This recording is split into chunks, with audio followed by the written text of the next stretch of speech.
It's a painting that feels less like paint and more like gunpowder and sweat. Eugene Delacroix's masterpiece, Liberty Leading the People, is not just a depiction of history, it is history itself, roaring to life. Painted in 1830, this colossal work of art captures the very soul of a revolution. It's huge. It stands over 8 feet tall and more than 10 feet wide. An immense wall of oil on canvas that confronts you, pulls you in, and refuses to let you go. Delacroix didn't just witness the July Revolution that swept through Paris, he inhaled its chaotic energy and exhaled it onto this canvas. He wanted to create something that wasn't merely a report of the events, but a monument to the very idea of fighting for freedom. A concept that was as raw and dangerous as the wet paint he used. Delacroix was a master of Romanticism, a movement that threw out the rulebook of cold, classical perfection. The Romantics wanted feeling, not just form. They craved passion, drama, the sublime terror of human experience. And what is more dramatic than a revolution? Delacroix wields light and color like a theater director, orchestrating a scene of immense drama and emotional intensity. The lighting is not gentle or natural, it is stark and theatrical, a technique known as chiaroscuro. A powerful, almost divine light illuminates the central figures, especially Liberty, making her stand out against the dark, smoke-filled sky. This isn't the soft, even light of a studio, it's the harsh, chaotic light of a city on fire, a world turned upside down. The smoke from cannons and muskets billows in the background, partially obscuring the distant towers of Notre Dame, creating an atmosphere that is both gritty and sublime. The light carves the figures out of the darkness, highlighting their determination and their sacrifice. Delacroix anchors the entire composition with the vibrant reds, whites, and blues of the French tricolor flag.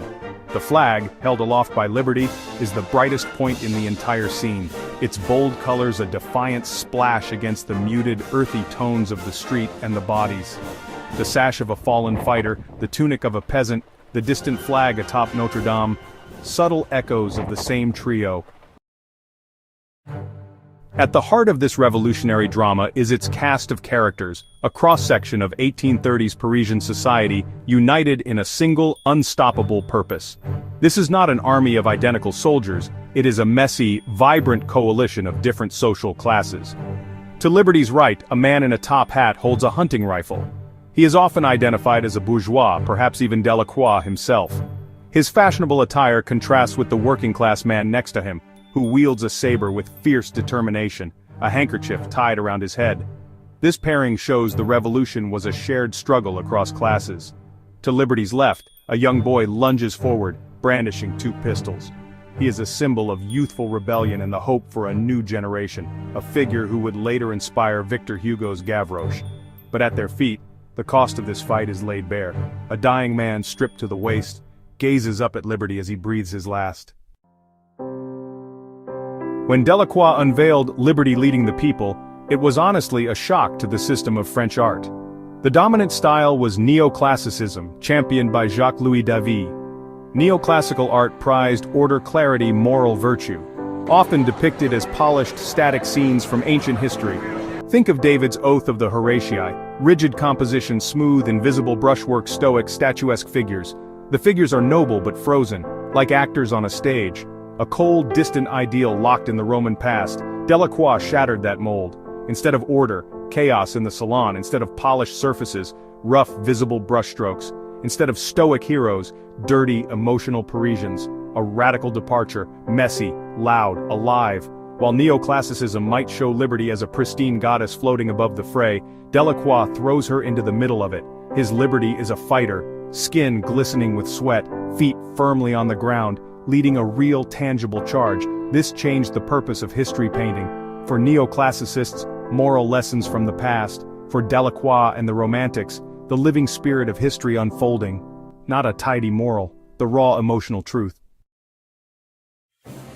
The influence of Liberty. Leading the People did not end in 1830. Its impact rippled through the rest of the 19th century and continues to resonate powerfully today. The painting's raw energy and its celebration of popular uprising became a touchstone for later artists.